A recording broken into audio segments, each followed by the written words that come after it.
What's going on, everybody? Welcome back to another episode of Game Time Live. We've got a late night episode for you guys tonight. We've got the NBA draft post show instant reactions coming to you here today. I've got my boy D Cott with me. We are going to be covering the NBA draft, a really good NBA draft here tonight. We're going to talk about the Giannis stuff too. Talk about that a little bit. Seems like the Milwaukee Bucks, I think they hit on both of their picks that they had tonight during the Giannis trade. I know one of the picks was from Miami. We'll talk about that. We'll talk about our winners, our losers, and maybe some of our expectations for some of the other teams heading in to the new season. Also our free agency expectations, so we'll get into all of that tonight as well. First off, big thank you to our sponsors. I want to give a big thank you to Matt Gaddis of State Farm. You need any insurance help, make sure to make sure to check in with Matt Gaddis. Secondly, thank you to our friends over at Wired to the Nines. If you need any low voltage help, wiring, cable, whatever, Wired to the Nines has you covered. And last but not least, thank you to our friends Big Z Sports Grill for supporting the Game Time Network. If you need any, there we go, light turned off. If you need any help, if you need any good food, any drinks, anything like that, if you needed a place to chill out for tomorrow's second round of the NBA draft, Big Z Sports Grill has you covered. It's down there on the ticker. The address, go over to Big Z Sports Grill if you live in the Indianapolis area. Daryl? 7802 East Brookville Road. I know it by heart. There you go. Daryl, I want to ask you, I know we're going to be up late here for this one, but I appreciate you locking in. You'll do what's for the betterment of the show. So I know I can count on you to pull those late nights. You're up late nights anyway, so I know, right? I'm gonna text from you at 1 a.m. I'm like, man, I didn't think you stayed up that late, but you know what? I give you props. Hey, listen, my bedtime. Listen, I'll take my nap during the day, man. Give me some energy. So no, all is good, man. This is I was talking to the Tornado earlier. He had reached out to me and was talking about what he thought about players, and he's just so engaged in what's going on, and he's like, Dad, we got an early formation tomorrow. I would love to get on with you, but I got an early formation, and but believe me, this has been a good draft. So we talked about that a little bit, man, and pretty fired up, to be quite honest. Pretty fired up. We got everybody in the building today. We got Eli in the building. We got Reggie in the building, who was on our other show, Bias with the Truth earlier today. Let me tell you this. This is so much more peace than the 6 p.m. show. Hey, you know what? I tell you, that's my boy through and through, man. But God bless America. Boy, he wore me out. We couldn't stay on the train track for nothing, man. We couldn't everywhere. But that's my boy, man. And if you got to mess with him, you got to mess with me too. That's all that matters, man. That's what Bias with the Little Truth is all about. Eli said Cavs 2027, brother. The Cavs ain't even going to be a top 5 seed in the East next year. The Washington Wizards may be ahead of them next year. We got a lot to talk about here tonight on the show. I am excited to talk about the NBA draft. Me and Daryl were sitting here, right? We've been talking about it all week. Do we go live after the draft? Do we not? Do we do? And, man, we got through those first couple picks, and I'm like, yeah, I think I want to go live. I was debating on it, and I was sitting there, and I'm like, do I want to? And then, I give, Bleacher Report, they put this photo of Utah's projected starting 5, and I couldn't help but just smile a little bit, man. It's good to see. It's nice. I'm not a fan of the Wizards. I'm not a fan of the Hornets. I'm not a fan of all these teams. I'm a Lakers fan, and I'm a Pacers fan. Like, those are the two teams that I care about the most. I care about how they're doing and how they're not doing. But it is nice to see teams that I've grown up with watching be horrible make an effort, right? I mean, Utah was decent for a couple of years. But I think to see a rebuild come to its finish and to see, how will it go? Cole Pete, baby. He went to Dallas? Yes. Went to Dallas? Cole Pete to Dallas, man. Hey, I'm telling you now. I know I cut you off, but go ahead. I think my second favorite team may be Dallas Mavericks, man. I like what they did, man. Getting my boy Cole Pete. Man, I love me some Cole Pete, man. I'm willing to take bets. The Cavs will be better than the Pacers. I'll take that bet. I think Eli don't want. Eli's kid. He as they say nowadays, he's capping. He's capping. That Faker's gonna look one of the title art. Luka, Brown's not gonna be there. Maybe Reeves may not be either. I will say this though. I think the Lakers have a lot more leverage heading into his negotiations now that the Nets are off the table to offer him all that money. Same thing with Atlanta after trading for Aaron Wiggins. So if Reeves wants that money, he's going to have to negotiate at the price that we want him at, because a lot of the teams that, are open to get him, the only other place that could give him that money is Detroit, I think, if they don't want Duren.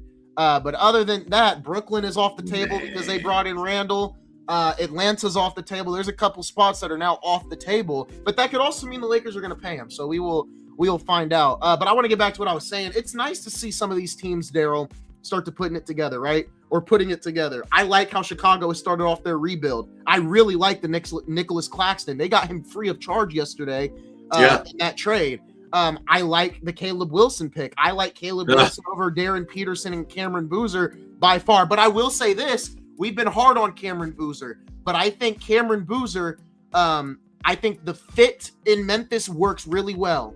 I'm not the biggest Cameron Boozer fan. I haven't been the biggest fan of him all year. I thought he was the fourth best player in this draft. I do like that he ended up in Memphis. I think that is his best fit. He slots right in as a replacement for Jaren Jackson Jr. I've got no complaints about that. And I said it on the phone to you. My other big thought, if I'm the Washington Wizards, you're playing with house money. I've got DeBonsa, I've got Koulibaly, I've got all these young guys. I just paid Trae Young his money, which you have the freedom to do, right? But I'm going to the table and I'm sitting with Anthony Davis and I'm saying, what do you want to do? Because we can either trade you and get something okay back, or you can stay. And really, there's enough weapons here for this team to win. Right? I mean, I expect them to be decent next year. I'm not saying top 5 seed or nothing, but I expect them, with how good of this roster is on paper, to at least be a play-in team next season. Maybe even better. Maybe even better, depending on how things fall. Right? We talked about on the show earlier about injuries, right? It's always injuries, right? If that team can stay healthy, and Davis comes back and plays in Washington. And plays motivated, right? Not just plays, but plays motivated. They got a chance, man. Staying healthy. They're a young team, which means you're decent chance to be healthy. Not an old team. Yeah. And you got the big man Alex Sarr in the middle.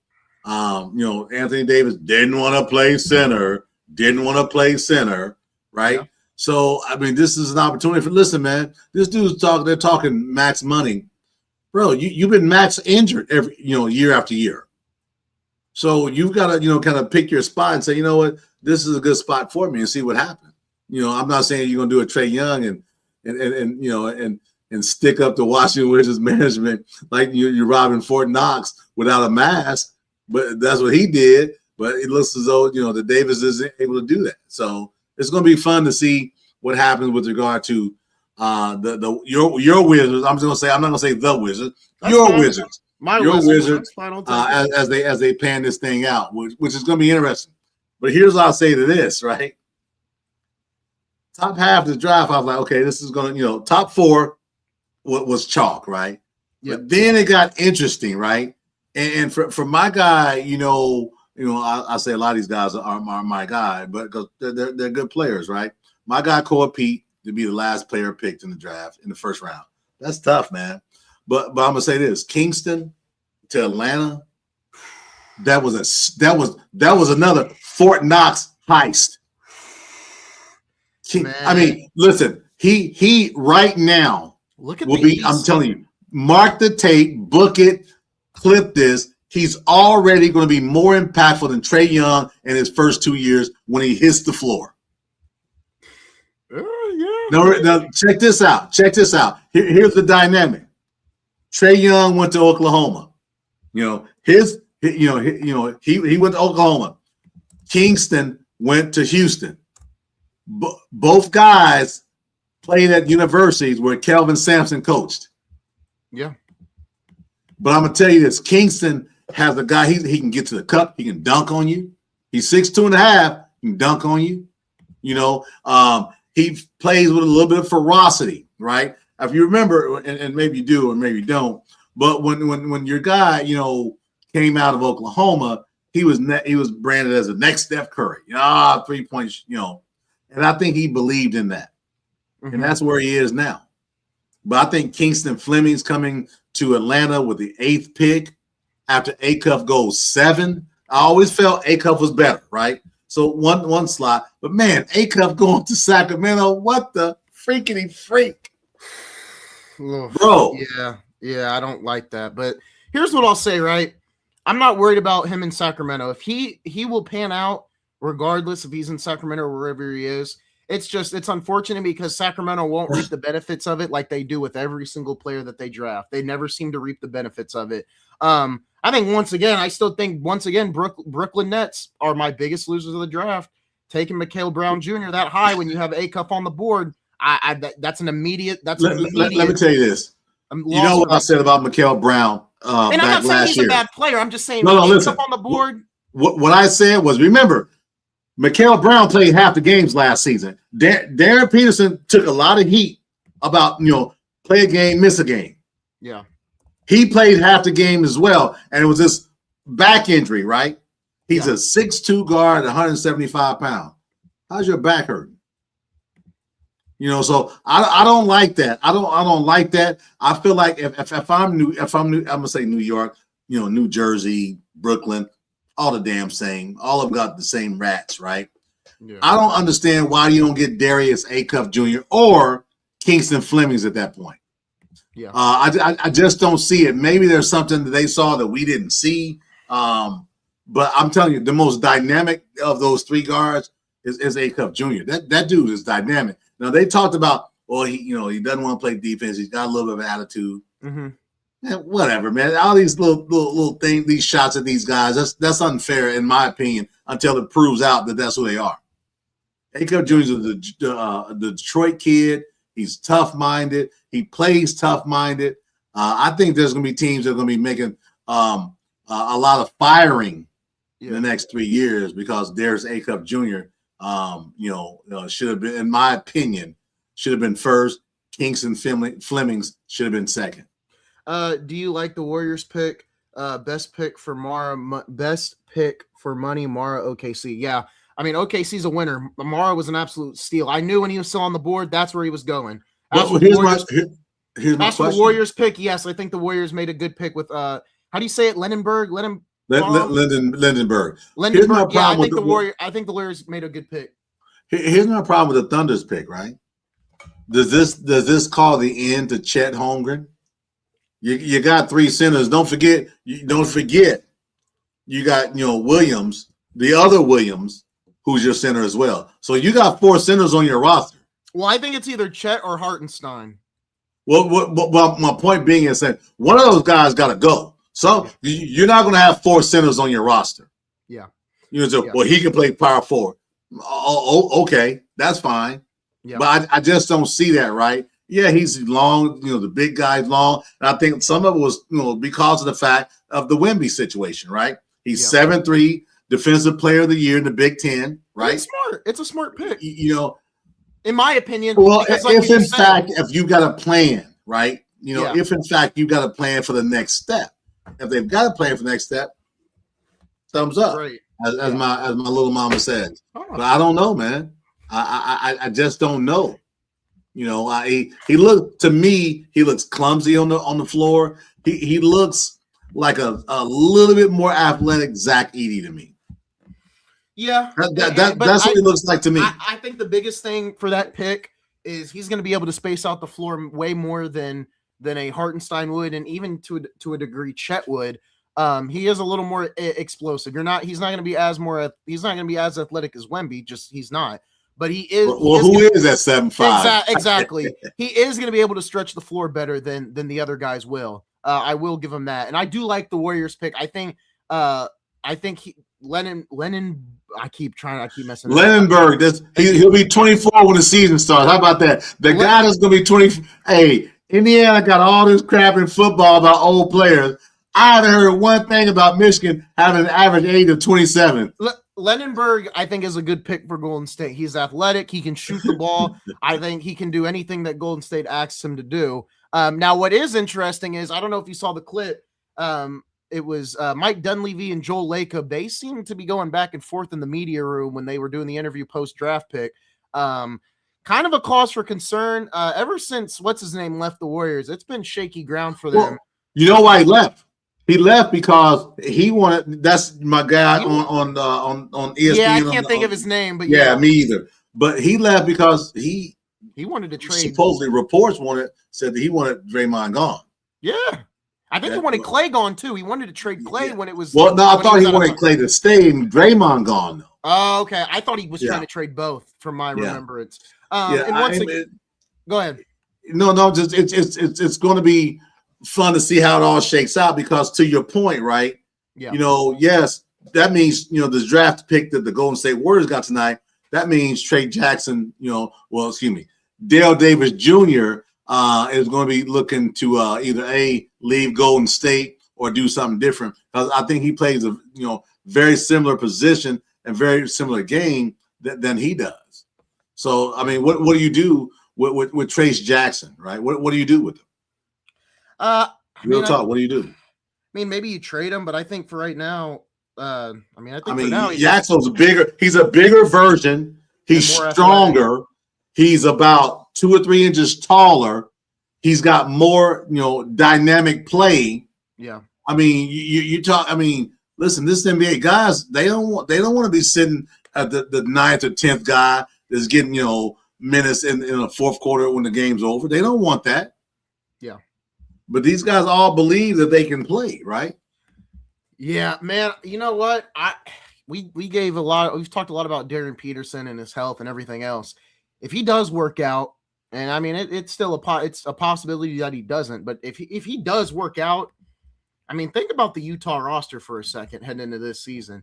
You got Keontae George, who definitely took a leap this year. You got Darren Peterson. You got Ace Bailey. You got Jaren Jackson Jr., who's going to be the anchor on your defense. You got Lauri Markkanen, and you got Walker Kessler, who will be back next year. That's a lot of talent. That's a strong 6 guys right there, and then you lot of talent there, right? And there's guys that I'm probably not naming that are veterans, maybe a young guy. They'll fill out the roster probably in free agency. There is a chance for Utah to be pretty good next year. Now they're in the West, but the West feels a little bit weaker, I feel like, heading into next season than the East at this point. I like what you just talked about with Utah, right? They've got young, talented players, right? And, I'd rather have young, talented players than a team that says, well, we don't have a lot of talent. Yeah. Figure it out on the fly, right? You need a lead guard. You need to spread out your bench, to expand your bench. And I get that. But to your point, you got 6 guys right there, that are young. Yeah. Right. That are young, that are hungry. Yes, Utah, but the court is the same size in Utah as it is in Madison Square Garden. Yeah. So that's going to be interesting to see how that shakes out as well too. I knew I wasn't tripping, but I didn't say it because I thought I was wrong. But yeah, Trace got traded to the Raptors. I completely spaced that. Did he? When? Trade deadline. Yeah, he got traded. I was thinking that was the case, but I didn't want to say it if I was wrong. Trade deadline as in February? Man, talk about a dude that's in effing significant. Yeah, I thought he got traded. It must have been one of those. I apologize, viewers. Okay, no, you're all good. I just went with it, but that's why I didn't really have a response, because I'm thinking to myself, I thought he got moved, but I didn't know for sure. Yeah. Correct me on that. That's like, well, that tells you right there. That tells you. Hey, listen to this. We didn't see Trace Jackson against Cleveland. Yeah, maybe that's why we didn't see. No, he did not. I ain't seen him since he was down south on 37, shooting ball for that team down. What else did you think of the draft tonight? Obviously, yeah, I really like the Utah pick. I like the Wizards pick. Obviously, but still, for me, I like Chicago, and I like Caleb Wilson, and I like what Chicago's got right now in a starting 5. Really like Chicago. What I like is Braden Berries, man. Going to Milwaukee, man. That 10th pick, man. And Nate Ahmed. Listen, he played, he hooped. When I say hooped, He hooped in March Madness, man.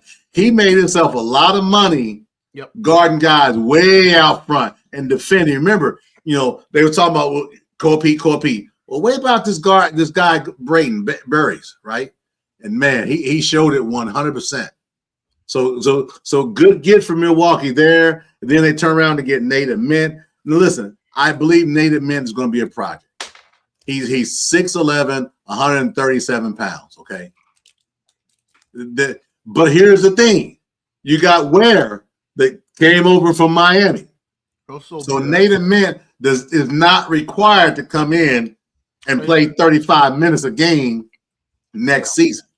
Yeah, and I am a Lakers fan, right? The jersey's back there. Center market got real dry real quick. Claxton, Chicago, Khalil Ware, Milwaukee. They're not trading them, they said. Center market's getting real dried up. Maybe Hartenstein, right? Maybe Jalen Williams. Miles Turner is probably going to get traded, right? Isaiah Stewart's another name on the table. Manageable contract. These guys got manageable contracts too. But think about that. We went from Claxton. We went from Khalil Ware, who I think for me were both at the top of my list when it comes to centers. And now you got Turner, Hartenstein, maybe guys that weren't the first option. I think going into this offseason have now become the first option after the last couple of days have transpired. It's going to be an interesting offseason. I want to hit on the Giannis thing real quick. Can I hit on one more draft pick? I know you talked about. We're going to spin back to the draft too, but yeah. Okay. Well, I want to hit this right because I want to forget about it. I know there's a lot of talk about Brooklyn making a mistake with their Mikal Brown pick. Keaton Wagler got drafted before he did. Wagler got drafted before he did. Unless you think he's the next Reggie Miller, man. Hell, you might as well let the Pacers keep that damn pick then. I'd rather have Ivica Zubac for sure. I mean, Wagler. Listen, just because he lit up Purdue in Mackey Arena, give me. Listen, good player, but I don't think he's a player that you pick at fifth. Remember, the top four was pretty much set. Mm-hmm. We had the top four that was set. Now we got the next guy. It's Wagler. Nah, bro, you talking about over Acuff Jr. You're talking about over Mikal Brown. You're talking about over Kingston Flemings. Nah, no, thanks, man. Yeah. I think he's gonna get chewed up and spit out. Yeah. And I want to say this too, right? Tyrese Halliburton. What was I gonna say? He's been working with Ivica Zubac on his 3-pointers, stuff like that. Don't be surprised if Ivica Zubac is shooting 2 to 3 3-pointers a game next season. I'm just saying, keep an eye out on it. He's been working with Tyrese Halliburton. Pacers got something cooking, man. And people keep telling me, I've got a friend, and it's actually Roman, who keeps saying, oh, I don't know how good the Pacers are going to be with Tyrese coming back. He thinks Orlando could be better than him. He thinks Charlotte. And I don't disagree. I think record-wise, the Pacers could be as low as 6 in the East just because of how fast does Tyrese come back? How quick do they all get comfortable with each other? There's a lot of question marks. I don't disagree. But when it comes down to a 7-game series, right, I think the Knicks, the Celtics, and the Pacers are the best 3 teams out East in a 7-game series. Everybody else, I got to wait and see. That's how I feel right now. I disagree with this. The Pacers aren't a play-in team. You know who is a play-in team? The play-in team right now to me is the Cleveland Cavaliers. Listen, unless they do something different, I don't know about even playing, right? Because Philadelphia got really good in the backcourt tonight. They got my man LeBaron Philon from Alabama. Alabama. No, if you saw Philon play this season, I was thinking when he dropped when they went to 18, I said, okay, Pacers, time to start thinking. He's sitting there looking like, I'm lost of what's going on. He's 6'3", he's dynamic, he's fast. I'm gonna tell you this: Philadelphia 76ers got the fastest backcourt in the league. By far. Anybody want to argue with me, come on here, we'll bring you on the show. If you want to, Philadelphia 76ers has the fastest backcourt in the league. when they added Phylon to that dynamic, I thought it was going to be the Knicks. And Corey, I know you're watching. I was like, man, just don't go to the Knicks. Just don't go to, because I was thinking, Brunson needs help. I think Deuce McBride is gone in the offseason. I said, man, this will be great. Phylon come in, athletic guy, and they can score. And then when they didn't, when things didn't happen, I said, man, Phylon, the Pacers make a call. Not a lot to give up. Not a lot to give up for the 22nd pick, right? Phylon to the Philadelphia 76ers was gold. Yeah. Was absolute gold. I want to pull up the East real quick because, I've been talking to friends and people, just everybody. Look at the Eastern Conference heading into next year. Let's start from top to bottom. Wizards should be competitive next year, if not at bare minimum competitive, right? Who cares what Anthony Davis does? I think there is an expectation here for the Wizards to at least be in this area, of 10, 9, 8, 7. Hell, I'll even take 11. It barely missed the plan. I think there is an expectation for there to be competitive. The Pacers, are we not? We all expect the Pacers to at least be in the mix. If you think they're a play-in team or a playoff team, that's fine, but they're in the mix. The Brooklyn Nets are one of the worst run organizations, just as bad as the Cleveland Browns. I'm not worried about them. Chicago, I like what they're doing. I like the attitude that they have coming into the offseason. I like Claxton. I like Wilson. I didn't like Swain at 15, though. I didn't like Swain at 15. Okay. Yeah. I didn't really have a feeling on that pick, but I expect Chicago to be at the bottom as well. The Bucks, I think with the roster that they have right now, I think there is a chance they could overperform, but I expect them to be better than the Bulls, better than the Nets. Probably, we'll see. The Miami Heat, I think I agree with what my co-host told me on the phone. At best, they're probably a 5th seed, and at best, they're probably a second-round exit to me. But as of right now, we'll have to see what happens. I do think if they can get back Norman Powell, which from what Shams Charania has said, it looks like that's not going to be the case. This Heat team's going to have a hard time putting a roster together once they pay Giannis his $200 million over the course of 5 years. Here are the two teams that I think have the biggest chance to shake things up when it comes to the records, right?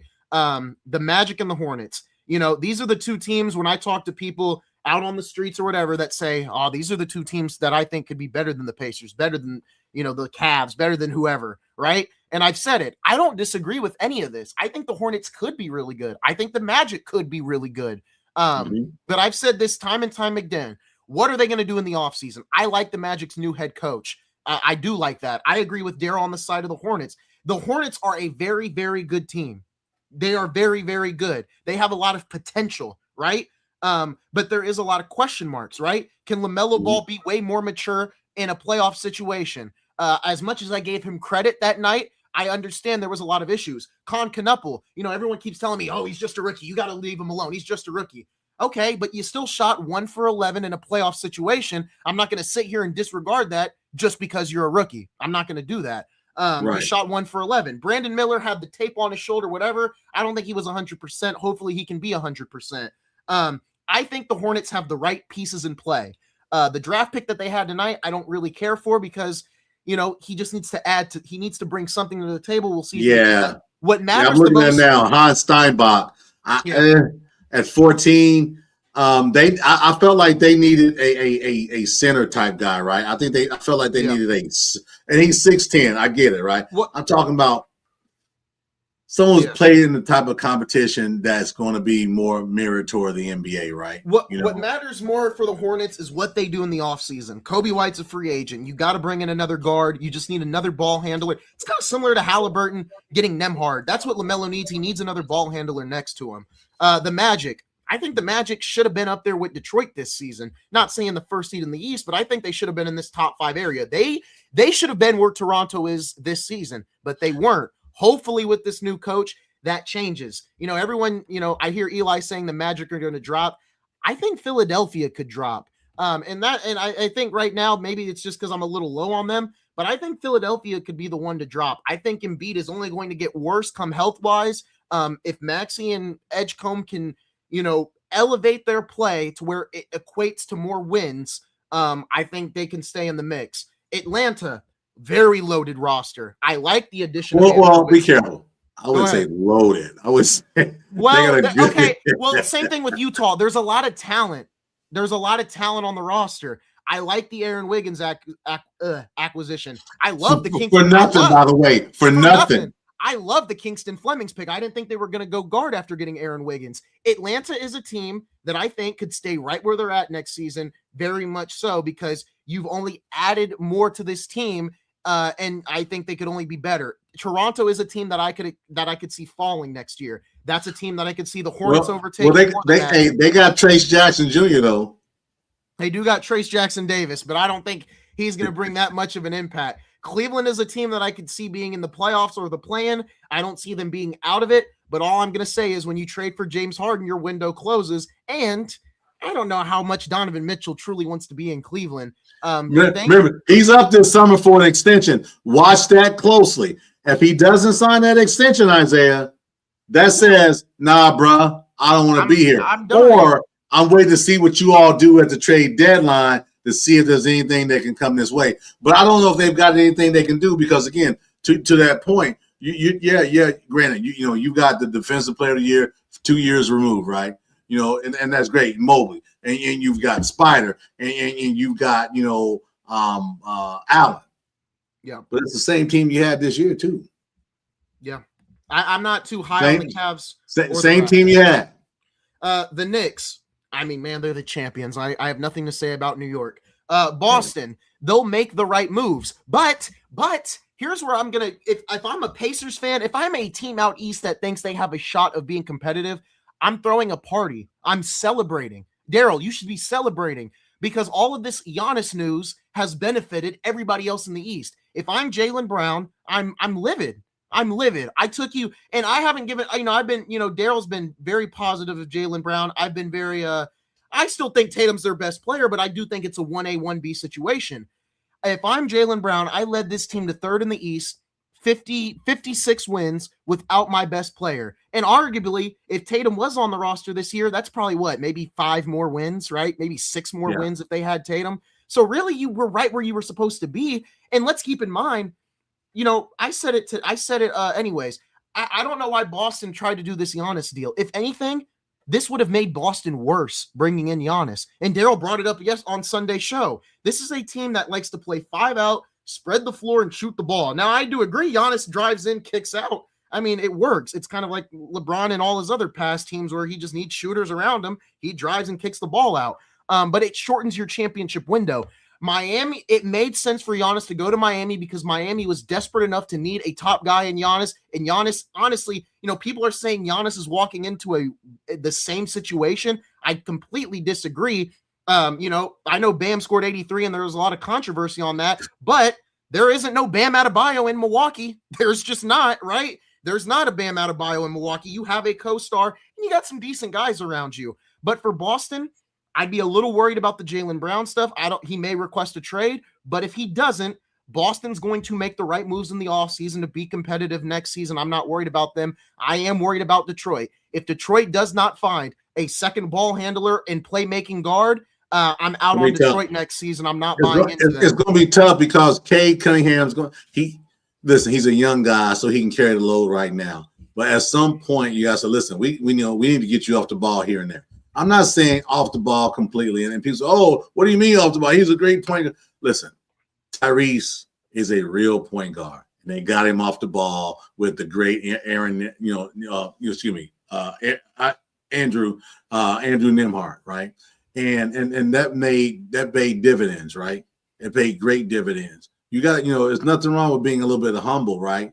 When you talk about these players and guys taking a step back. That doesn't, Tyrese is still, in the middle of the season 2 years ago, he was still playing 36 minutes a game. Yeah. He's not like, on the bench watching.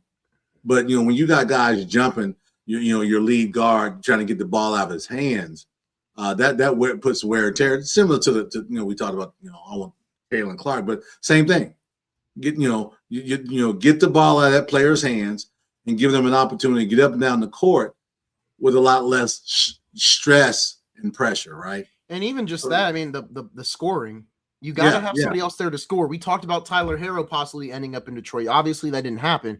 And, I had people tell me after the show and during the show, well, Tyler Herro can't play no defense. Detroit was one of the best. What I said was, have you ever seen Tyler Herro play I get it. And people came after me after and said, well, he can't play defense. And I said, I realize that.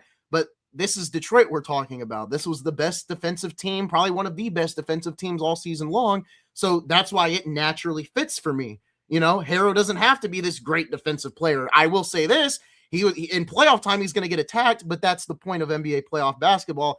Obviously, the weakest guy is going to get attacked.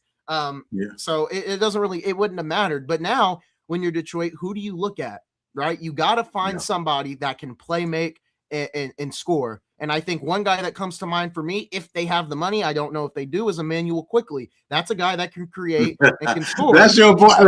Listen, man. That's your boy. I know. That's why you laughing. See? I like Immanuel Quickley. I think he's. My memory is like a trap. What did I say? Quickly, Piggly, Wiggly. Doesn't matter.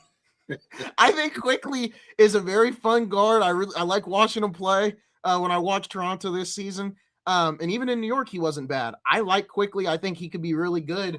And he could help Cade Cunningham a tremendous amount on the offensive side of the ball. But when you look at the East, right, we're talking about all these teams that can rise. There's got to be teams that can fall. Right. And people have got to be. The playoffs have a window, right? It's going to be 8 teams in the playoffs, no matter how you slice it. Yep. So figure it out somehow, some way. If it's a game apart, 2 games apart, doesn't matter. 8 teams after that janky play-in crap, which I don't. And I hate to break it to you, one of these teams will also underperform. One of these teams will underperform and even miss the play-in too. So let me tell you this: we talked about Atlanta, right? And we haven't hit the kid from St. John's they got at 23. He took the low post players for Alabama this season. I want to say it was in the November. I could be wrong. And took him to task, man. That dude can play. He's about 6'7". He can put the ball on the deck. He's not a 6'7". Oh, let me get in a low block. This guy puts the ball on the deck and can go. He's a little thicker, but again, he asked Rick Pitino. I know there was knocks about Rick Pitino being X, Y, or Z, but that dude can play, man. He can play, and there's a reason why Atlanta got him, because he's another athletic guy, right? He's very similar in the mold of the kid they got from Golden State, right? Very, very similar, right? But he plays with a little bit of extra oomph to him, a little bit of attitude, which you need. So I like him at 23, and I like what Atlanta did, man. I said to you at the beginning of last season, Atlanta is a place where careers go to die.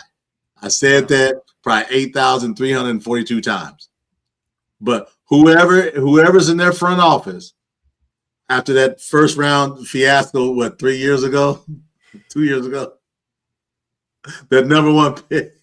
Yeah, Zachary Ricochet. Yeah, I know. Other than that, to be fair, I don't think. I mean, that whole. Bro, listen, you can't be number 1 pick 3 years in. I get it. But that only be memes at that point. That whole draft was. I mean, I don't.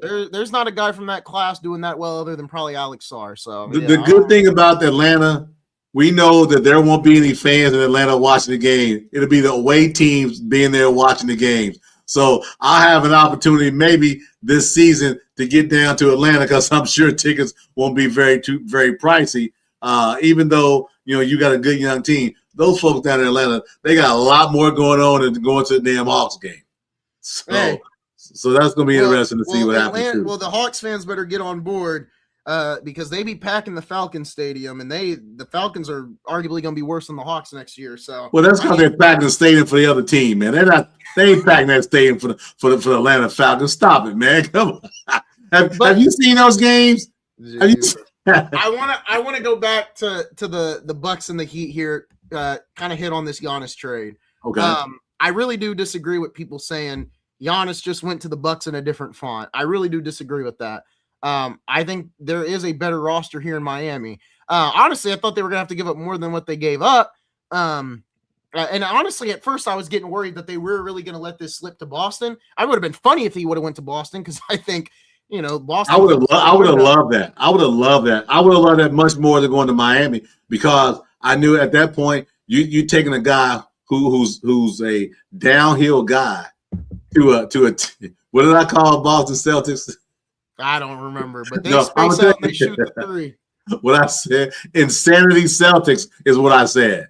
There you go. So I would have loved to see him go there and then gut the team and get players out there and be a 4th seed or 5th seed in the East. Yeah. I like I said, I think with the Heat, I think they could be pretty good next year. I don't think they're a championship team. I don't think they're a contender. And it's hard to rank the East. It's real hard to rank the East right now. Who's out? Who? I mean, look at it, man. Who's out? You got the Sixers with that backcourt. You got the Magic, who haven't done much right now, but formidable team. Hawks, they were 6th last season. They only got better. Raptors kind of stood pat. I think Cleveland drops for sure. I think the Raptors you got the Celtics there. You got the Knicks there. You got the Hornets. They were a play-in team. You got the Heat that'll probably be that 6, 7, 5 range. There. But it depends on Giannis's health, and that's what I've been saying to everybody that's asked me about my thoughts regarding this.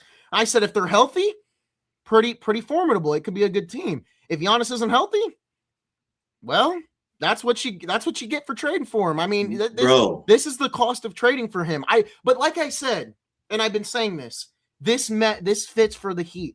It was about time that Pat Riley finally got something like this done, instead of thinking, oh, well, I really don't want to gut the whole roster. Brother, you had no choice. I think there was talk, right? Because remember, he thought he wasn't going to get away where he wasn't, hero. Those guys are my guys. And guess what? All those guys are his guys are gone. And Milwaukee. Yeah. And when you look at Milwaukee, everyone's saying like, oh, Milwaukee, they didn't get enough. Milwaukee's got a lot to play with right now. Brother. They've got so much. They've got a lot to play with.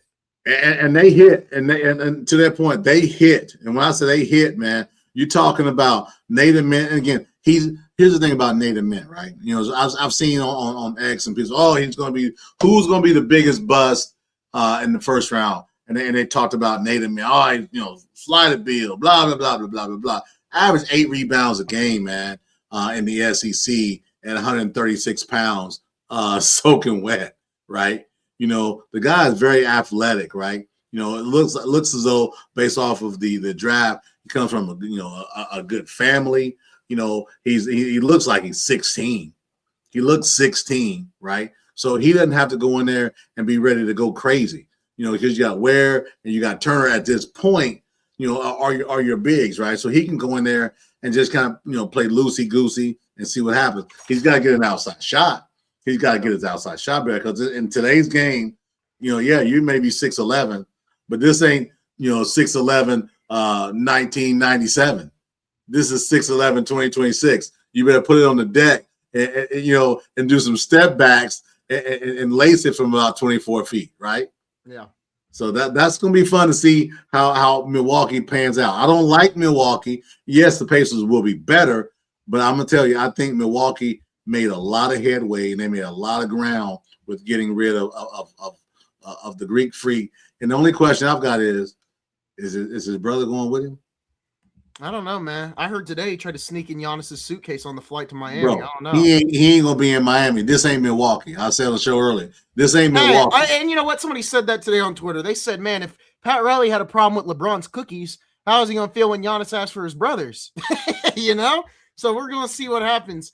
I want to go over to the West, right? We just broke down the East. Let's break down the West. We'll go top to bottom, or bottom to top. The Jazz, right? Like I said for the Wizards, they should be in this field of 7 through 11. They should be. I could be completely wrong. The Sacramento Kings, not much to say here. Darius Acuff, buddy, just survived the rookie deal, and you'll probably get traded because Sacramento doesn't know what they're doing. They're incompetent. The Memphis Grizzlies, I think this is the best spot for Cam Boozer. I didn't think of it heading into the draft, but when I saw him get picked and when I saw him put that hat on, I said, you know what? He slots right in to that organization. The big question is what are they going to get back for John Morant? Because, man, once Minnesota signed Ayu Dosunmu, I heard a report that the Kings are out, the Pelicans are out. Man, oh man, I don't know where Jaw's going to end up at this point. Bro, did I just realize, and I guess I did, New Orleans didn't have a first round pick either. Nope.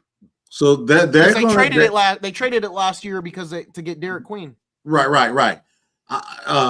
New Orleans won't be in the playoffs. Yeah. So at this point, you say Kings no, Grizzlies no, Pelicans no. That's 3. Yeah, that's your bottom 3. That's your bottom 3 right there. I want to hit on Dallas. I don't know what to expect with Dusty May. I think a Kyrie Irving trade could be in play, possibly, depending on what Kyrie wants to do. I don't know how I feel about in my time of watching sports, I've never seen a college coach go to the pros and be that successful. Pete Carroll, but I mean, I didn't grow up and watch it. Pete Carroll. Well, you got to realize Pete Carroll went from the NFL to college. Yeah. Because he was trash his first day. He was an offensive coordinator for San Francisco 49ers. He got the New England job, and 3 years later he was fired. Then he went to the Jets, bad there. Then he went to USC, and everybody loves talking about money spent. Nobody spent more money in college football than Pete Carroll and the USC Trojan. Now, I do think this could work out. I don't think it's like a John Beilein situation in Cleveland. John Beilein was really old. I think Dallas has a chance to make the play-in. I think they really have a shot. New Orleans, man, like Daryl said, put Memphis at the bottom, put the Kings at the bottom, put the Jazz at the bottom, put the Pelicans at the bottom. Not a chance. Warriors. I mean, if there's any team that I think could fall and maybe the Pelicans can move up and benefit from it, it's the Warriors falling. It's both of these teams falling. Really, think about it, Daryl. I think from 6 all the way down to 10, I mean, because the West seems worse than the East heading into next season. Yaxel's a good player, but it looks to me as though that this is the end of the world famous Draymond Green, if in fact it plays out that way, because he's a power forward, athletic guy. He's 24, so he's not a baby. Yeah. So I want to see Draymond punch him in the face, right? So I think that this may be the end for the Saginaw Strangler, right? Yeah. But with that said, I don't think Yaxel moves the needle to the point of where, oh wow, we're gonna lift ourselves. I believe that they're gonna be fighting for playing again this season. Man, I think I'm gonna say it right here tonight, June 24th, post draft show. I think the Jazz are gonna make the play-in, maybe the playoffs. I think the Jazz could do it. They're going to probably plus 4,000, so you better get them early. I think I'm going to do it. You think Jaren Jackson Jr. is a great defensive player? You got Keontae George. He was defensive player of the year, 4 years ago? A couple of years ago, yeah. You got Keontae George, who took a leap. I think Ace Bailey's only going to get better. Had an okay season. Why not the Jazz making the playoffs? I don't think Kawhi is going to be on the Clippers. They're not going to make the play-in. I think the Clippers, unless they'll probably try to sign Ben Mathurin. I don't know if they'll be successful. Will they because of the Wagner pick? Because maybe. There was an executive that said middle of the season they were like, if the Pacers didn't want to pay Mathurin, why should we? Well, because the Pacers couldn't. Well, yeah, it's just a report, but it's like, it makes you think. Oh, I mean, man, if they don't sign Ben Mathurin, right? And I'm not saying, oh my gosh, if you don't sign Ben Mathurin, you're going to lose, 60 games. You don't sign Ben Mathurin, you don't sign Kawhi. You just wasted, the biggest heist in the NBA next to Patrick Ewing going to the Knicks in '83. Okay, interesting. You wasted it. I mean, you think about it right there. There's 2 spots right there.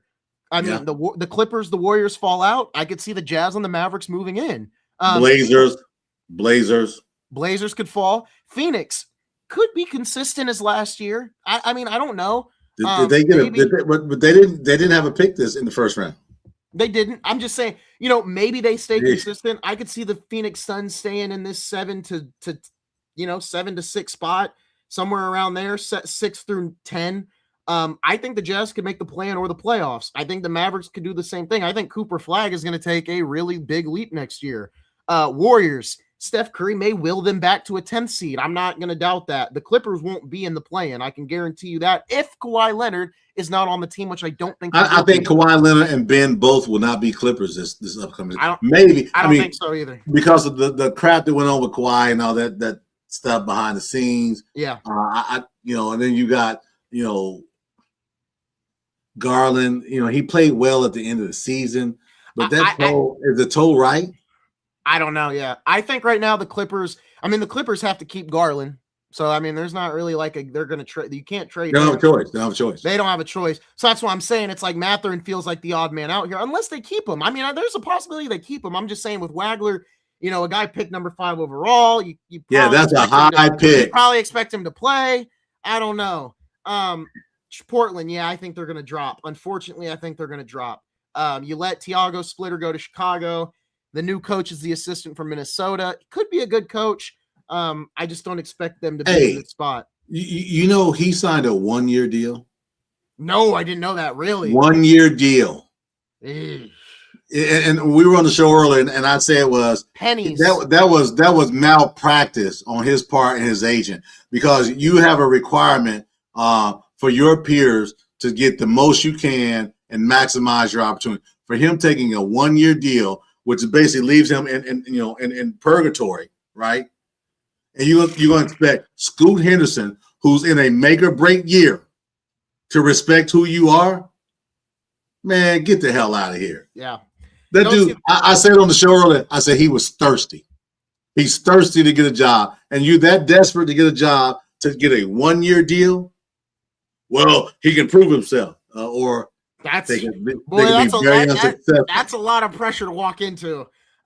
Minnesota, we go from, this is how media works. When one superstar gets traded, we're already talking about the next one, about who may want out. Well, he's sitting in Minnesota.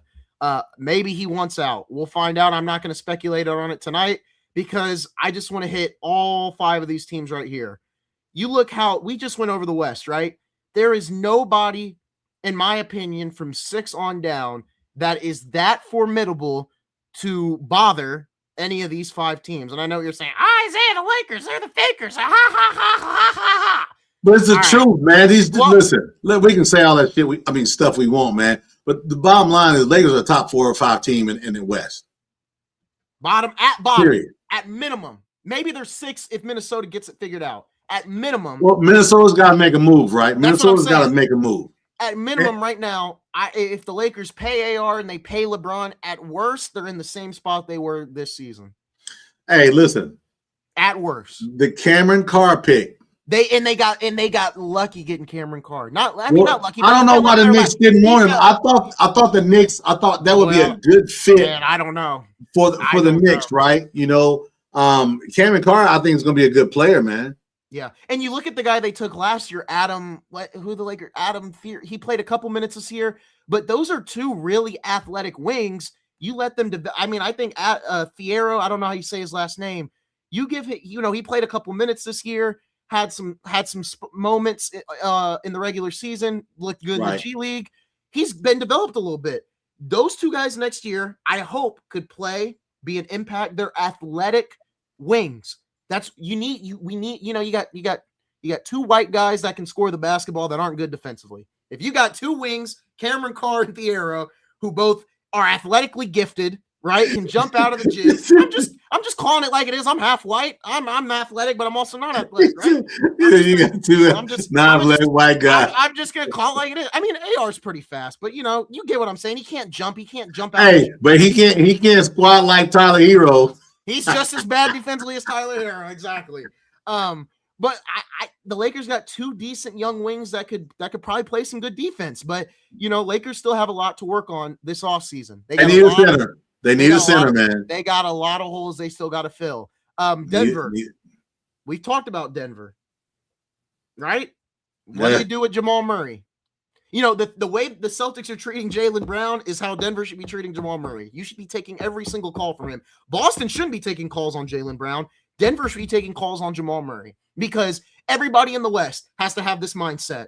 How far are we away from San Antonio? How far are you away from Oklahoma City? Right? Yeah. That's the mindset you should have.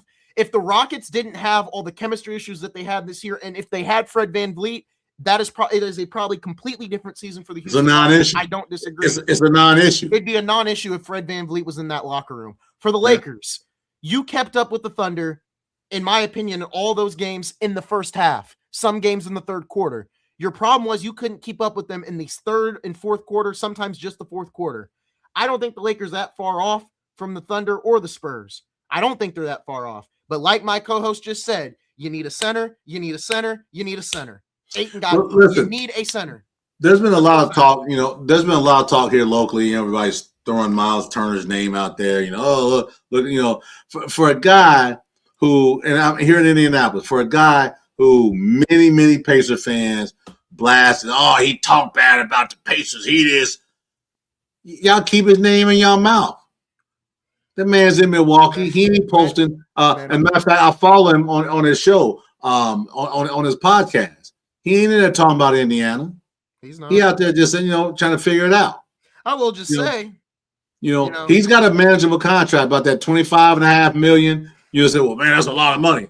Well, in today's NBA, $25 million for a guy that can shoot threes like he does, and a guy that can guard the rim. Tell you what, who'd you rather have, Miles Turner or Rudy Gobert? For the Lakers? Period. Period Gobert or period Miles Turner. For the Lakers, right. I'd rather have Gobert just for the defense and the rebounding. But listen, mind you, that means you got. But overall, yes, it's Turner. I don't. But that means AR stays then. That's my point, because that's what I think is more likely to happen. Yeah. It's likely AR is staying. I don't disagree with that. But that's my point. It's like as a whole 30 teams, Turner. But for the Lakers, you need a rebounding center. Ayton did a decent job this year. Credit to DeAndre, but buddy, go somewhere else. You need a rebounding center. You don't need a guy that can create. I would like a lob threat for Luka because that's what he likes to play with. But I think when you're talking about what the Lakers need as a center, you need a defensive-minded, rebounding center, nothing else. I don't care if he's a lob threat. You got to go get a center that can. To that point, I like Mark Williams still, man. I like Mark Williams. He's a big guy. He was healthy last season. Surprised a lot of people. He tweets periodically about the Lakers because that tells me they're on his mind, right? So there's a place and there's a dynamic in which AR-15 could walk out the door and I said this on our show on Sunday, and they could get Miles Turner and Mark Williams. That would be a good get. That would be a good get in my opinion. At that point, I would probably just say then, bring Bron back at that point. But I don't know. I think they bring Bron back anyway, man. I'm telling you right now, you can't bring both back. It's got to be one or the other. That's what I'm saying. That's what I'm saying. Yeah. I think it's. Remember, we talked about this. I said, listen, you're a Bron fan. No, the dude has brought relevance to a franchise that didn't have it for quite a while. He brought a title in 2020. And remember, remember you told me they won in 2010, so they had 10 years of futility. Yes, right. And we clown Bron and the GM as you call him and all of that. Hey, it's hard to be a GM. And mind you, we're going into year 7 from a title now. I mean, don't get me wrong, but he still moves the needle. And I promise you, when the Lakers come to Indianapolis. If LeBron's not there, cut my black market or aftermarket tickets in half. I'm just saying. All I'm going to say is I have a lot of confidence in the roster that can be built this offseason. I think we could. There's a potential there for a really good roster to be built. You just got to make the right moves. I have a little belief in Rob Pelinka this offseason. We'll see what happens. I That's think your boy. That's your boy. I need Mark Walter. Rob P, baby. I need Mark Walter to start doing some of that Dodgers magic over here at crypto. So I need. Hey, sorry, there's a cap in the NBA. Hey, the Mark Walter effect played into tonight. What did we give up to move up? Cash considerations, baby. Mark Walter pulled out the checkbook. He said, "Here you go, New York. Congrats on that check." Hey, wrote him a blank check. I'm telling you, that ain't gonna be enough, brother. I know. I'm just because all I'm saying is, look, that's that Mark Walter effect right there. Hey, Mark, we need to move up one pick. We don't want to give up a pick though. Ask James Dolan how much he need. I'll write the check right now. Moved up one pick, didn't give up his first, didn't give up a second, didn't give up a player. all good in the hood. You know, maybe they would have gave up Bronny. Maybe Bron is staying. I think I saw a report that said Bronny is untouchable. I mean, look, to be honest, Bronny doesn't look bad. I mean, we're making all these jokes. He doesn't play bad. I'm going to keep on making jokes, and here's why, right?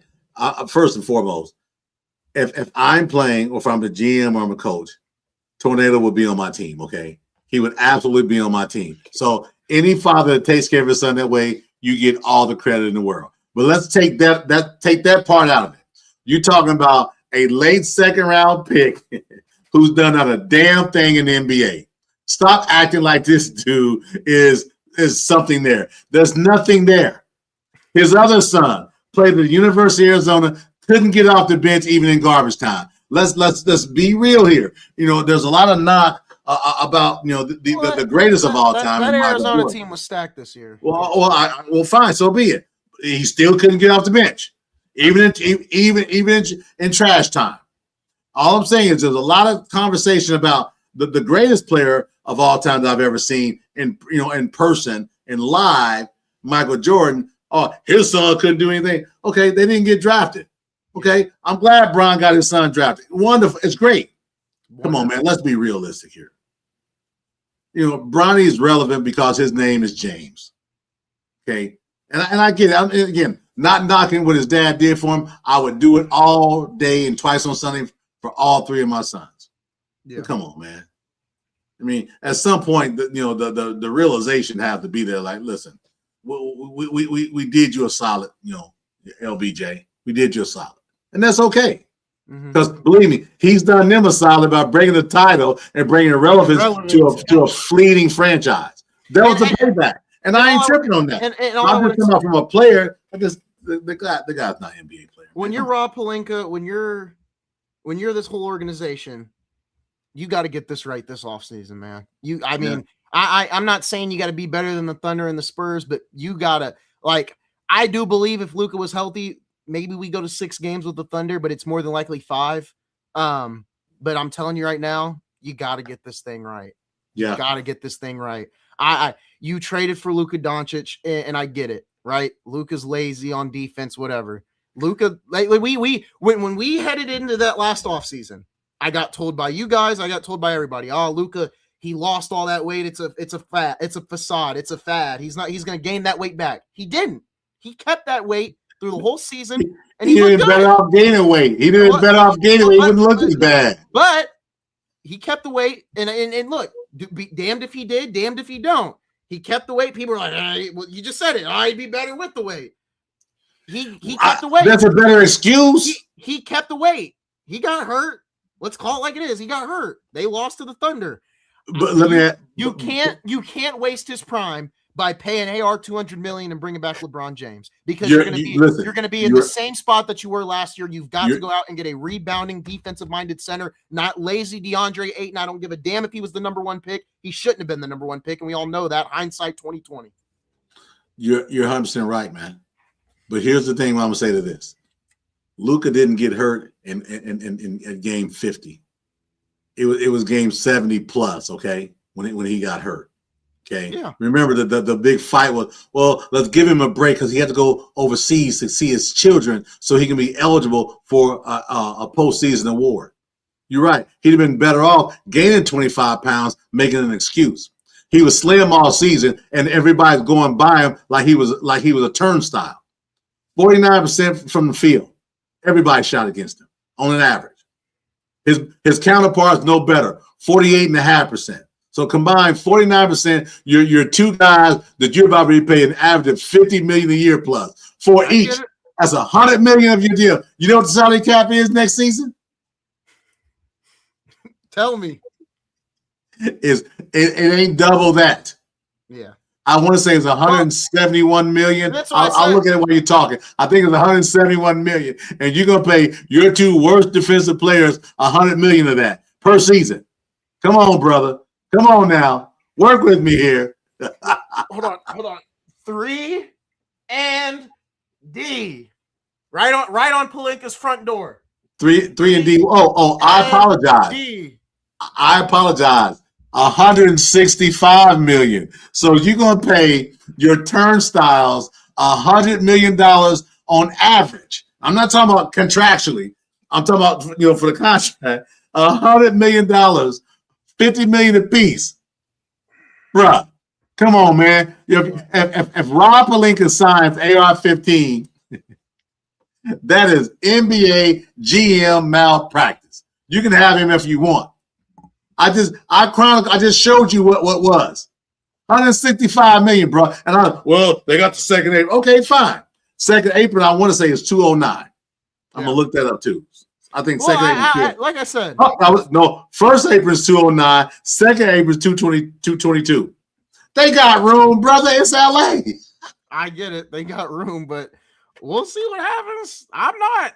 Look, ain't no way in the hell, man. I don't know, dude. Luxury tax is 201.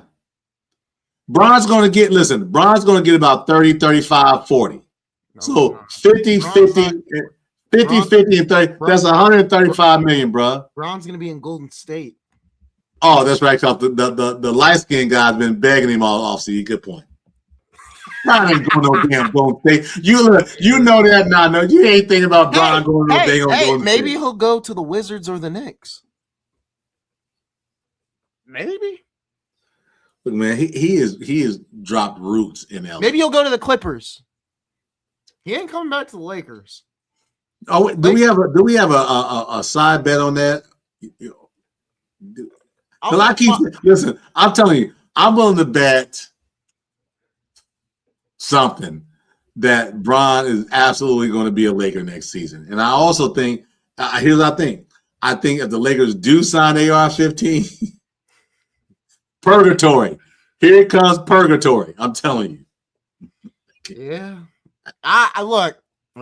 I don't like the idea of paying AR. I'm telling you right now. I don't. Bro, was it 231? It's 5. Is that right? Something like that. It's above 220. That's all I know, and that's scary. I want to say 231 at 5, bro. Do the division on that. 5 into 231. Bro, I don't even want to. That's about. But that's what I said. I'm wrong. That's just under 50 million. So he's getting a break. No, don't. And like I said, think about the teams that were able to pay him. Right. I think Brooklyn was one of them. That's not a possibility. Atlanta, that's not a possibility. The only other thing I think is Detroit, but that depends on what they do with Duren. I don't know what other teams have the possibility to pay him 179 million like it's reported. If you're Detroit and you take on AR-15 and you send Duren packing, you get everything you get, and I'm not gonna clown because you know what I'm gonna be. You know what I'm gonna be? I'm gonna be all smiles. Yeah. I'm gonna be all smiles. Hey, Giannis's brother's a free agent, by the way. So Lakers do need looking at a power forward. Daryl, I'm gonna make Reggie the new co-host. Don't say that. Don't do that. I don't need the. Hey, good luck with that one. I'm telling. Hey, he'd be on here. He wouldn't let me get a word out about the Lakers. I'm telling you. But in all honesty, I think going into next season, off season is going to be very telling. The East feels stronger than the West by far. By far. I wouldn't say by far because things got to shake out. I really want Jaylen Brown to get traded. I'm tired. I'm tired of the crap. I'm tired of him being disrespected by the Boston, the city of Boston, the leadership team there. I know everybody loves, the GM, our Butler coach and all that stuff like that. I'm sorry, man. I think they mishandled him. This guy kept that team afloat in the top 4 all season long after Pritchard and those guys had to get their sea legs underneath them. All he did was flirt with 50, 40, 90 all season. I'm sorry, man. I'm okay with Jaylen Brown leaving. Now, listen, it's going to take a lot, for Jaylen Brown to be plucked away. But looks like Brad Stevens is not really happy with him. Well, let me, we just said that, and I just, it feels like, they talk about how social media watches us. I guess it does. I'm going to pull this up real quick if I can get it to pull up because I'm struggling to pull up my own Twitter account. Give me just a sec. There we go. Jaylen, here's what Brad Stevens had to say about Jaylen Brown. 37 minutes ago. Jaylen Brown is a big part of us. Obviously, you never know. The one thing I want to make very clear is how valued he's always been. I don't want to predict the future, but I look at it as this is our team. That sounds to me like, I don't want to say I want him gone. I don't want to act like I want him staying. When he keeps, well, you never know. What do we know? You the damn GM. If we don't know, you should know. at minimum, right? That sounds like bullshit to me. Yeah. Well, you just never know. Okay, ask the GM Pritchard about Tyrese Halliburton. Is he up for any trade consideration? You know what he's gonna say? Are you out your damn mind? No. Right. So I'm just telling you, there's smoke, there's fire. Let's talk about our favorite commissioner real quick. The Crypt Keeper. I am Adam Silver. I watched this interview live. He was talking to Malika Andrews. Malika asked him about the new tanking rules. Here's what he had to say. He said, "We will not be returning to a system where there is an incentive to be bad. It caught up to us through the years. Once a third of our teams were acting under those incentives, everyone came together." I want to say this, right? And I listened to him speak, and here's what I will say, right? I don't think what he said is honestly, I don't think it's wrong. I don't think these rules are as bad as we made them out to be. I think that if there's some of the rules that we talked about a couple months ago would have went through, I would have a way different perspective on this. But I do think for some of these rules are going to benefit us. For a team like Sacramento that we know will never get it right, I think that whole you can't be in the top 3 for a consecutive amount of years, whatever, I think that benefits teams like that. I think I'm glad it will hurt teams like Sacramento and Brooklyn who we know won't get it right. Right? I think that makes sense. There was at one point, I feel like a 4 teams or 5 teams out west and 4 to 5 teams out. At one point, it felt like 10 of the 30 NBA. It was the same teams year in, year out. Yeah, and I good Lord, couldn't talk. I think Adam Silver does make a good point with that. And I, we saw the same teams over and over. I ain't paying you off. Is the Crypt Keeper paying you off? They're not paying me off. I'm not agreeing. I just said in this department, I like, there is a rule that I do like. And I do like that the Kings can't be at the top of the lottery for a consecutive amount of years. That's all I'm saying. I'm with you there. I'm with you. Listen, there are teams that continually get it wrong, right? And you shouldn't continue to be in the way for teams getting better if you're not trying to get better. I get that. Think about Kings. Mike Brown, De'Aaron Fox. Now, granted, De'Aaron Fox terrible. They wasn't saying that until that missed layup. Yep. Wasn't saying it. You know what? The Spurs know that, and they're keeping hthem. They said Tyrese Halliburton. Yep. Darius Acuff Jr. is probably not going to be there either. Right. You're talking about a lot of guys that have come through there and kind of sifted through and they're gone, right? So give those teams who make the most of what they've got work.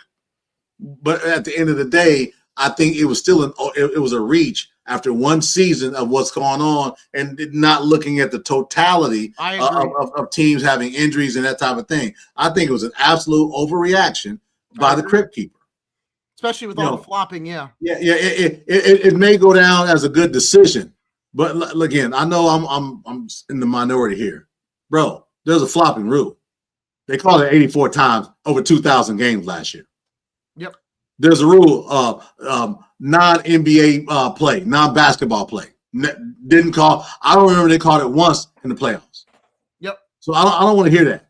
You clean your game up first before you start talking about tanking this and tanking that. Get the aesthetics right so when people want to watch the game, they have confidence in what they're watching is legitimate.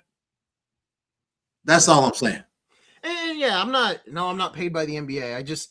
I agree with that rule. I don't remember what the other rules were because it's going to make the lottery way more complicated, which I don't agree with. That's my other problem with it. Take away the play-in. Take away what they would have been nice. Take away the play-in, and you know what? I can live with the lottery rules. The play-in. Yeah. Yeah.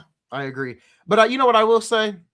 I do enjoy the in-season tournament. I know people don't. I know college football. Well, I do enjoy the in-season tournament. Oh yeah. Let me tell you this.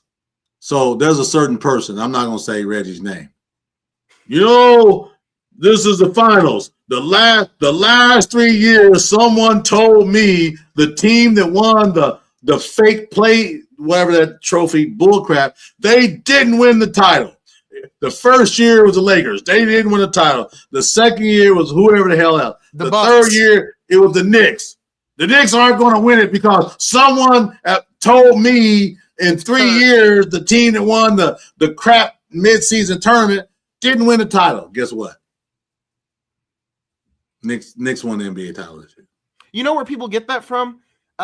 It's from the NHL. The NHL has an in-season tournament called like the President's Trophy, President's Cup. It's been like 20 years since the last team won the President's Cup and won the Stanley. I think that's where a lot of people get that from. But here's the thing: we're talking 3 years. We ain't talking 20. I get it. I just say I think that's where that stigmatism comes in, though, where people are like, "Oh well." So think about this: the first year Lakers, we knew the Lakers wouldn't win no damn title. Whoa! I'm joking. Yeah, I know. Right. Second year. Who'd you say won the second year? The Milwaukee Bucks. Say it one more time. The Milwaukee Bucks. And then the third year, right? So what you're measuring up against is not real. You know who the Bucks played though in that tournament? No, because I don't watch it. Yeah, I know. Your mind is college football centric during that time. They played the Thunder. Thunder went on to win the title. So I don't know. There's no like logic behind any of it. The Lakers played against the Pacers. The only reason I go to my Pacers first year. They ain't win the title. Nope. Second year, New York, you said whoever the hell Milwaukee played the Thunder. Right. Thunder didn't win it that year. Oh yeah, they won it that year. But they lost they lost the cup, whatever. Yeah. And then this year, who was it this year? The cup?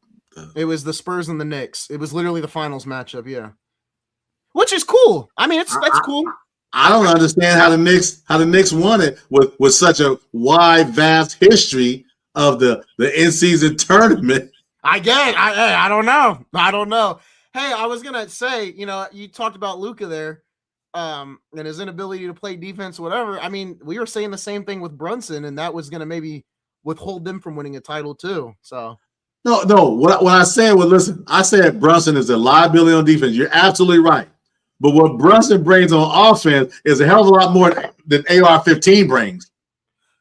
I thought you were gonna compare Brunson to Luka. I didn't know you were gonna go AR. Okay, fair enough. No, because they're not. No, they're both bad defenders. But man, oh man, those guys fight, man.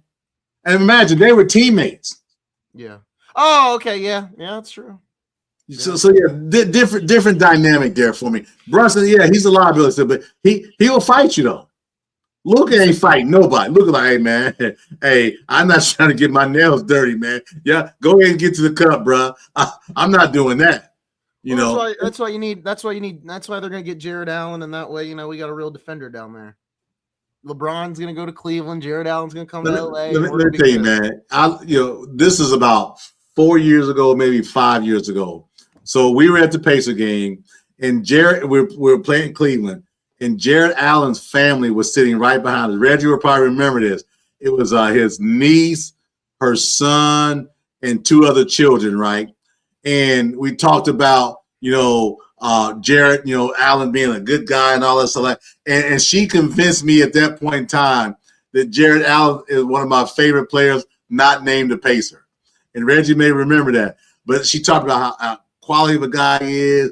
He got him the tickets for, where they were at and everything like that, and just real humble. If you look at him play, that's exactly how he plays, man.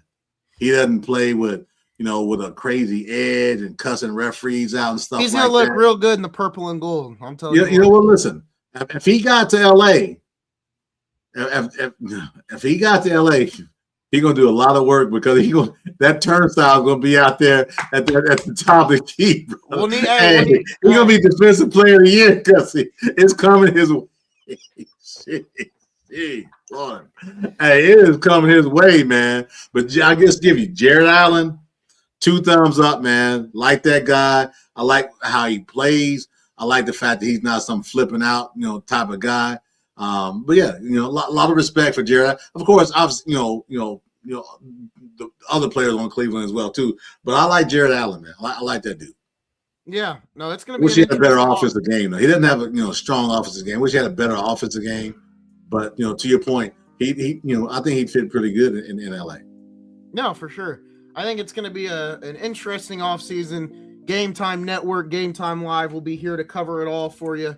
It's gonna be a good offseason. We got the NFL coming back. We got some WNBA we're gonna talk about. Daryl and Reggie are gonna take the MLB stuff and hopefully continue to run with it. So good on them for that. It's gonna be a great offseason, folks. We're gonna bring some interviews towards your way. We're gonna keep talking about the NBA offseason. It's heating up. It's heating up for sure. This was supposed to be our off week, but I don't think either of us realized we had set the NBA draft on our off week. So there will be no Game Time Live this Sunday. This show will help us cover not having to do that show on Sunday, but I may do a special episode of Game Time After Hours, now called Zay's Way. There we go. Zay's Way. Zay. Do your thing, Zay. Hey, it's Zay's Way or the highway. That's going to be the slogan. That's going to be the slogan. It's Zay's Way. Hey, I love it, highway, man. I love it. Love it to death. Rob Pelinka, that's towards you, buddy. All right? It's Zay's Way or the highway. You either bring AR and you bring Bron, but I better have a center that doesn't like to shoot the three, and all he cares about is getting rebounds. That's all he better do. Mark Williams is your man. Mark Williams is your man then. Tell Luka to squat and shuffle his feet. I'm still tripping on you saying that early the other day about Tyler Hero. The way you said it was like, he's gonna squat and I'm like, bro, it's Tyler Hero. What are you talking about? Well, maybe he'll get in a little more effort. He's playing in his hometown of Wisconsin. Maybe he'll play a little more effort. Hey, I'm just putting this out there for you, man. I'm just putting it out there for you. Yeah, I got to work on that. I'm telling you. We'll get it. Maybe I will do a T-shirt because them jerseys are expensive. At this point, ain't no need in working on it. Like I told you, get you a white T-shirt and get you a wine-colored marker, right, with a black marker, and then just call it a day, man. Because at this point, bro, Cleveland got put out in the playoffs in April, man. This is June, bro. Yeah, they got. I think it is April. Maybe early May. They got it handed to them tonight. I didn't mention the Lakers draft pick, so I'll bring it up. Steal by the Lakers, great pick. I wanted them to trade the pick because I didn't think it was going to be useful because we haven't really had a useful draft pick in a couple of years other than Connect, and then we ruined him. But I like the Cameron Carr pick, as I stated earlier. So shout out to them. Reggie, you've been chatting at it all night, bub. So here's what I'm going to say. I know we had Matt Taylor on the show. I'll be here every step of the way during the Colts season, buddy. So, hey, there's you didn't say to him what you said. No, I made it clear. I've been on him. I've been on the Colts all year long, and years long. And also, I don't know why we talking about the Colts.